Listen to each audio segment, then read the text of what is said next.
If you've ever read the Gospels of Matthew and Luke, it is likely that you have recognized at some point that they both offer a different family tree for Jesus. On the surface, it seems very odd that Jesus' genealogy would be different. Obviously, they can't both be correct, right? The first step to understanding why the two genealogies are different is to recognize that both have different starting points. Luke goes all the way back to Adam, while Matthew only goes back to Abraham. However, even when we just trace the development from Abraham, the names are different. Matthew and Luke don't even agree on Jesus' grandpa's name. To understand why the genealogies differ, we need to understand the nature of Jewish genealogies. We think of family trees as a chronological listing of every single blood relative, but we shouldn't impose our modern understandings on the Bible. Genealogies in the Bible were also telling stories. They were reminding the reader of history by using names. Sometimes a genealogy would be thorough, as we would expect. Other times it wouldn't be as thorough and would instead be selective because they wanted readers to focus on particular aspects of the history which the genealogy was reminding them of. Now, some have suggested that perhaps Luke was giving the genealogy through Mary, while Matthew gave the genealogy through Joseph. But this doesn't make sense, as Joseph is specifically mentioned in both genealogies.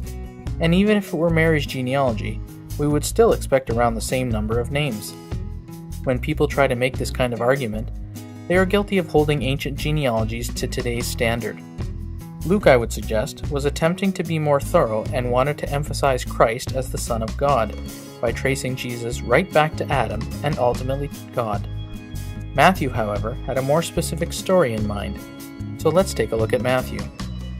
Matthew wasn't simply tracing a family line, he was rather tracing a dynastic or royal line. Matthew wanted to establish right from the beginning Jesus' legitimate kingship over Israel. He does this by highlighting David the king and by highlighting Abraham, the father of the Israelite nation. Notice how Matthew starts out his whole book, the book of the genealogy of Jesus Christ, son of David and son of Abraham. Because Matthew's genealogy is a dynastic genealogy, it is intentionally selective. If we look at a quick timeline, Abraham is here, David is here, the Babylonian captivity is here, and Jesus is here. This makes it fairly obvious that Matthew wasn't worried about an exhaustive family tree. The same amount of names are covering totally different periods of time. Let's add Luke's names here. As you can see, Matthew is using far less names, particularly after we get to David. The names between these two lines bear almost no similarity. Now, if the purpose is to establish Jesus in the dynasty of King David, we can also presume that there would be other elements within the genealogy to clue readers into this focus. And guess what? This is exactly what we find. In Matthew's genealogy, there are things we call annotations, small bits of commentary. Again, remember that genealogies tell a story. What kind of story do these annotations tell? The first small annotation, Judah and his brothers, was a wonderful reminder that Judah rose to a position of leadership and prominence over his brothers, the fathers of the 12 tribes of Israel. Furthermore, a promise of a future Messiah occurs in Jacob's blessing of Judah in Genesis 49. We have the same annotation about Jeconiah and his brothers. Jeconiah, called Jehoiachin in the Old Testament, represented the entirety of the Israelite nation in accepting the punishment of the coming army, going off to the exile and receiving his punishment, and then receiving reprieve from that punishment. Josephus, the important Jewish historian, highlights Jeconiah as a model of one who suffered for others. Sound familiar? One thing well known about Matthew's genealogy is the mention of women in the annotations. Mentioning these women do several things simultaneously. First, the presence of women highlights what we see later in Jesus' ministry, his value of women. While genealogies, like Luke's, always trace through men, Matthew's short genealogy adds women to the story. Second, beginning the genealogy with Abraham reminds the readers of God's promise to Abraham to bless the nations. These women and their stories remind us that even within the Old Testament, Gentiles were part of God's story, and even part of continuing the Davidic line.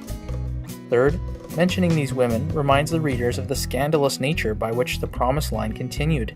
There is no more soap opera story in the OT than Tamar. Rahab was a prostitute. And just in case we forget, Matthew reminds us of the wife of Uriah, calling to mind the infamous story of David's adultery with Bathsheba. All of this sets the reader up for the scandal of Mary. a virgin woman who will claim she has conceived the child through the power of the Holy Spirit. The genealogy prepares us to see that God has worked in strange ways to continue the promised line in the past already. The final thing which further helps us understand Matthew's selectivity is the way in which he structures it. In verse 17, Matthew says, "So all the generations from Abraham to David are 14 generations, and from David to the deportation to Babylon, 14 generations, and from the deportation to Babylon to the Messiah, 14 generations." This verse introduces two issues. Why the number 14? And how exactly is Matthew counting? When we put the names in columns of 14, we are one name short. There have been several options provided by scholars as to how this should be understood. Maybe Matthew simply rounded up to emphasize the number 14. Maybe there was a scribal error and a name has been accidentally dropped. Maybe the exile is being counted as a generation. Perhaps the Holy Spirit is being counted as a generation. Or maybe Mary. One of the most popular options is that Jehoiakim, Jeconiah's father, is present in the count, but not in the actual genealogy. None of these are perfect answers, and all of the options assume some sort of creative counting on Matthew's part. 3 scholars, as well as myself, have argued in publications that we should actually count David twice. Here's why. First, notice that David is the only one besides Jesus to receive a title in the genealogy. Notice also that he is the 14th name in the list. We should also remember how Son of David has already been highlighted in the first verse. But more than that, counting David twice is exactly how Matthew tells us to count the genealogy. When reading verse 17 and counting just like Matthew tells us to, the genealogy would be structured like this.